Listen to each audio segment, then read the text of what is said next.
Greetings to you, my dear friends of Senior 2. My name is Ntuyo Godfrey, your history teacher.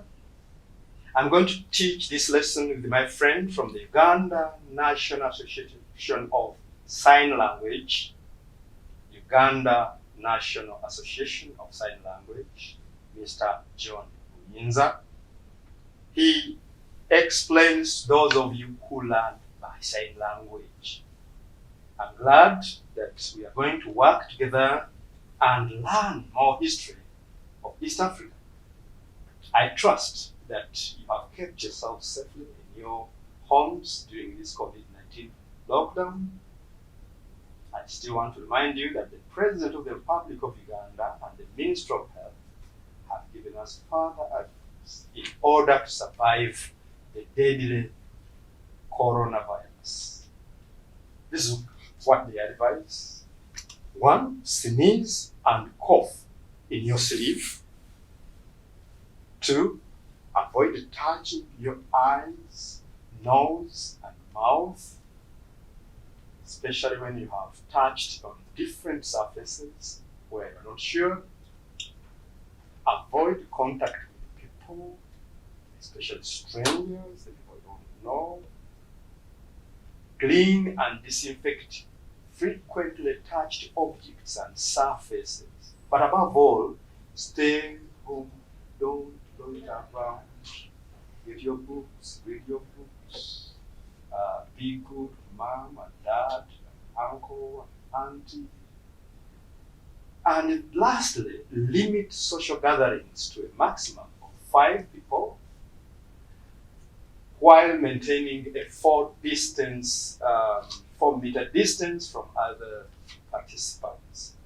That's the advice. Our topic today is external pressures in East Africa. And the topic, the Senior 2 topic, is Ngoni migrations into East Africa, 1820 and 1860. Senior 3, Senior 4, you sit down and do revision. Senior 2, you are just beginning this lesson, I believe. So in this lesson, we shall explain who the Ngoni were. We shall explain the reasons for the Ngoni migration into East Africa. And we shall describe the cause of Ngoni migration. I'll explain to you what a cause is. The cause of the Ngoni migration. So we are going to start. We are going to start. I think you are ready. Get your book. Tell whoever was sleeping to wake up, and we'll start the lesson. So dear learner, you're going to listen to this sound, or you're going to look at the picture on the screen. And then you're going to answer a few questions. The first question is, what do you think is happening? Okay. You think people are working? Okay. Yes. What else? All right. You think it is a big crowd moving somewhere else? I think that's perfect. Why do you think they are moving? Okay, true. They may have caught a thief and are taking him to the police. That's what you think? That's okay. That's good thinking. Yes. Or maybe they are running away from a problem. Which problem? Maybe there was a fight in the village or something. What happened? We are trying to think. We are trying to find out really what is happening. Correct. But whatever the reasons, these people sound or look like they are moving in a crowd. People always move and leave their homes to other places. It is normal. This event is as old as mankind. People living, moving from one place to another. The people we are going to learn about, the Ngoni, one time moved away from their homeland in South Africa and traveled thousands of miles to come and settle here in the neighborhood. In the neighborhood here in Tanzania, in East Africa. It was a very long journey, but all the same, they walked. Now, we want to answer this question. Who were these people? Who were the Ngoni? Who were the Ngoni? First of all, the Ngoni were people. That is a fact. You don't have to mistake them for something else. They were people. They were human beings that moved away from their home to another place. These people at first lived in South Africa. You can see the map, South Africa, and you can see where the point of departure or their cradle, the place where they lived. We shall later see how they moved, which we call the coast. These people spoke Nguni language. What language did the Basoga speak? Yes, they speak Lusoga. What about the Banyoro? Yes, they speak Nyoro. What about the Luba? I bet many of you don't know. Luba people in West Nile speak Luba. That's the language. The Ngoni spoke Nguni. Nguni is their language. Ngoni people, Nguni language. Now, the Ngoni belong to the large Bantu-speaking people of Africa. The Ngoni trace their origins to the Nguni and Zulu people of KwaZulu-Natal in South Africa. KwaZulu-Natal in South Africa. I've said the Ngoni trace their origins to the Nguni and Zulu people of KwaZulu-Natal in South Africa. All movements, because the Ngoni, we are saying the Ngoni movement. All movements have leaders. Do you know of any other movement? Yes. Oh, yes, you do. I would be surprised if you didn't. The NRM movement was led by the current president of Uganda, Yoweri Kaguta Museveni, from 1981 to date. Likewise, the Ngoni movement had a leader called Zwangendaba. You can see the spelling on the screen. He led the Ngoni from South Africa to Tanzania, thousands of miles away. There were no cars, there were no lorries, they just moved on foot. By 1835, they had crossed River Zambezi. They marched through Malawi and Zambia, and by 1840, they had settled in what we call Mufipa Plateau of southern Tanzania. By 1860, they had settled near Lake Victoria. We don't want you to think that the movement was smooth. Just like you move from Fort Potro to Valley without a scratch. No. They raided villages. They fought people. They burnt villages and destroyed a lot of property as they were moving on the way. Actually, they devastated many societies where they passed until they reached Tanzania. What were the reasons for the Ngoni people? Why did they migrate? Why did the Ngoni people migrate into East Africa? The reasons for Ngoni migration can be social, political, and economic. Many reasons made them move from South Africa.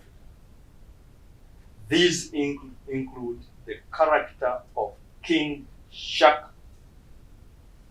There was a Shaka was king of the Zulu people. He was a very tough king. He was very ruthless. He was very notorious. He was a strong king who raided so many of the neighboring societies. You could also describe him as very aggressive. He attacked and annexed every nearby territory. I mean, there in South Africa. When he attacked and annexed part of the Ngoni society, the Ngoni group decided to move away and ended up in East Africa. So the first cause was the strength of Shaka, great leader of the Zulu people. So another reason was shortage of land and overpopulation. That was another challenge. They lived in what we call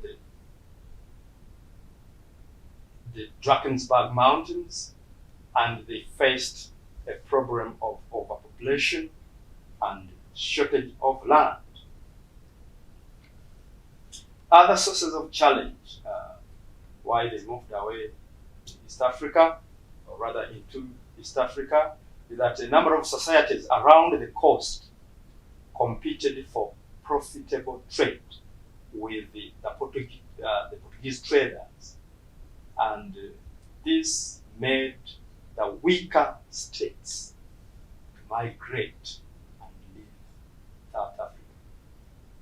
Societies like the Mothetwa, the Zwinde, the Xhosa, among others, were tougher than Ngoni, and the Ngoni decided to move away and settle in East Africa.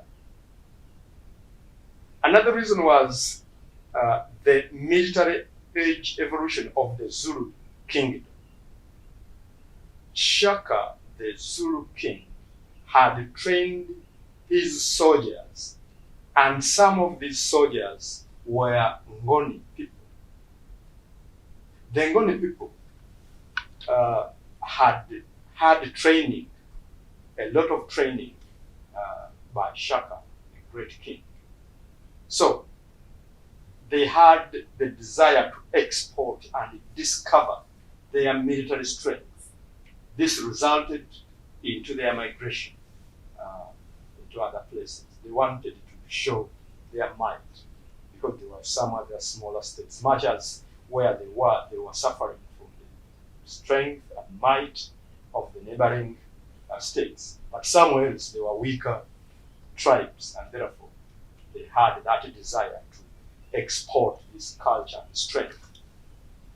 So in East Africa, of recent times, whom do you relate with this type of migration? Just asking that in East Africa. Just in recent times now, who do you relate with this type of migration? You can also write this question that discuss the challenges met by Ngoni migrants between 1820 and 1860 in East Africa.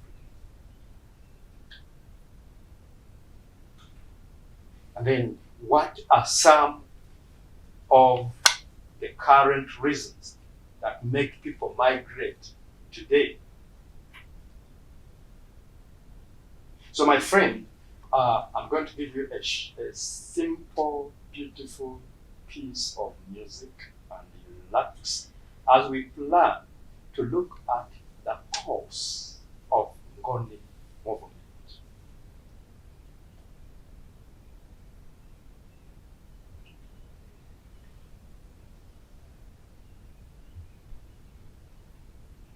All right, welcome back from that short break.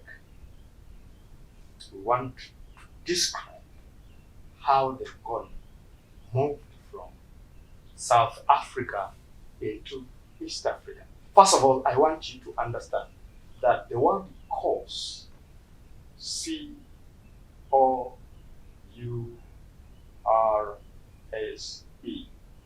simply means the root. The root, they pass. Where they pass. Let me just try to trace the course of movement from Gulu to Kampala. For some of you who have never been to Gulu. From Gulu town to Kambin. From Kambin to Karuma. From Karuma, there are some towns there, but one of them, the biggest ones, is the Chiliandongo. There are other towns in between there, then to Luweero, to Kawempe, and to Kampala. That is the course if you are to move from Gulu to Kampala. So course is just that simple. So we want to trace the course. The Ngoni moved from their cradleland in South Africa, as you see on the map. They moved northwards. Then they crossed. They crossed River Zambezi across Mozambique, moved into Angola, and then reached East and Central Africa. As I told you earlier, their movement was characterized by raids, destruction of property, and devastation of villages, leading to a time of trouble, commonly known as the Mufekani. Their wars caused trouble we call Mufekani. You read more about Mufekani in the upper classes when you continue to study history. Zwangendaba was their leader, as we said, and they left their cradleland in 1821. And by 1836, they had temporarily settled among the Tonga people in southwest Mozambique. So, using the unique experience of Zulu kingdom, Zwangendaba's followers proved quite strong and displaced them from their areas. The Ngoni never settled in this place. We are talking about Mozambique. They stayed there briefly and then moved on.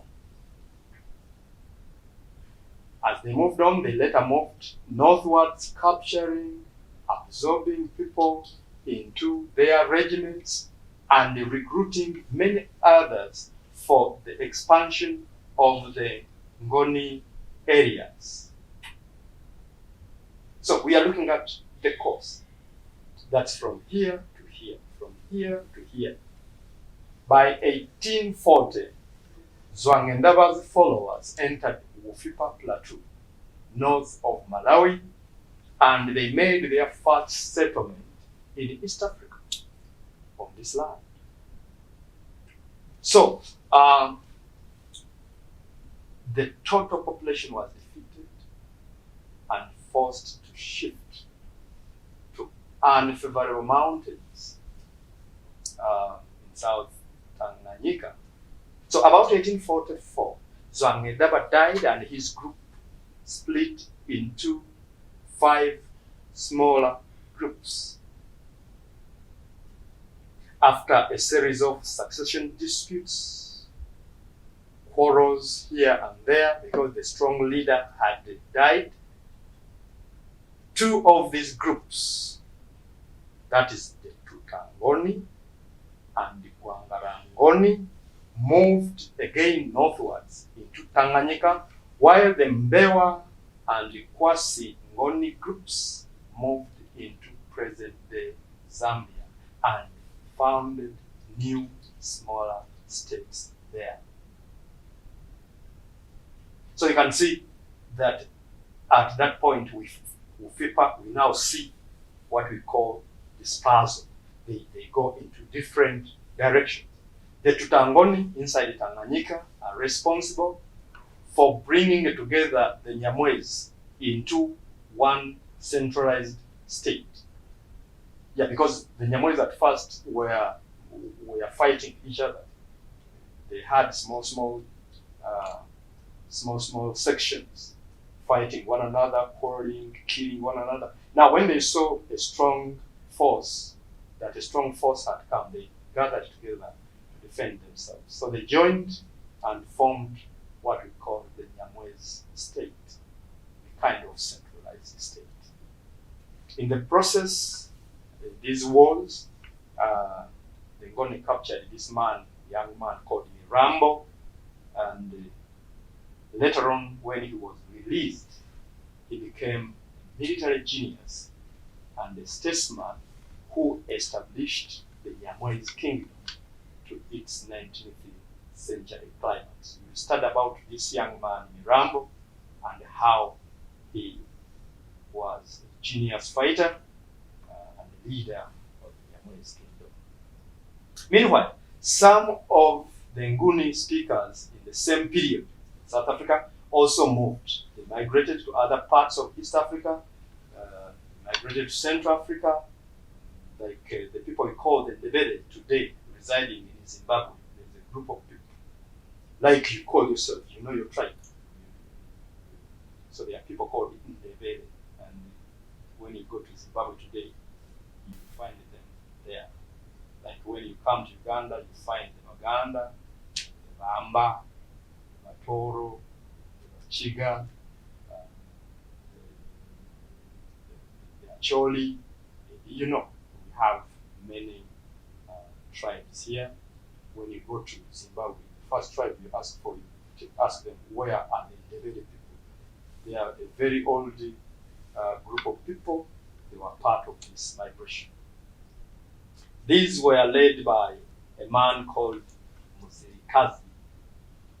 Muzirikazi was their leader and brought them as far as Zimbabwe. And meanwhile, another group from South Africa, under the leadership, as you said, of Muzirikazi, moved northwards across the Drakensberg Mountains, and they settled in that place of Tanzania.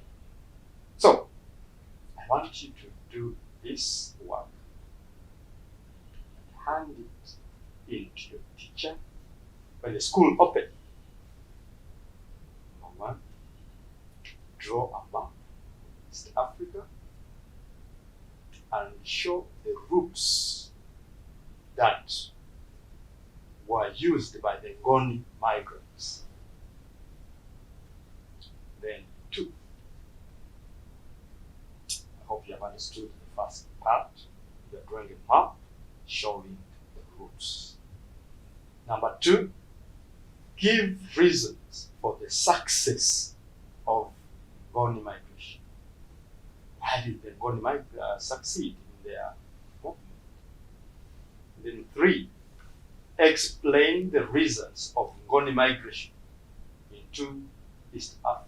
Explain the results of the Ngoni migration into East Africa. Yes, from this lesson you have learned about the background of the Ngoni migrants. We have also seen the reasons of their migration and the cause of the Ngoni migrations. You're going now to make sure you do the tasks and prepare a document that you can hand in to your teacher when schools open. Next time, we shall study about the long distance trade in East Africa. I want to thank you very much for being very attentive students. I want to say that God bless you and continue keeping distance of 4 meters apart from your colleagues. Don't forget to wash your hands every time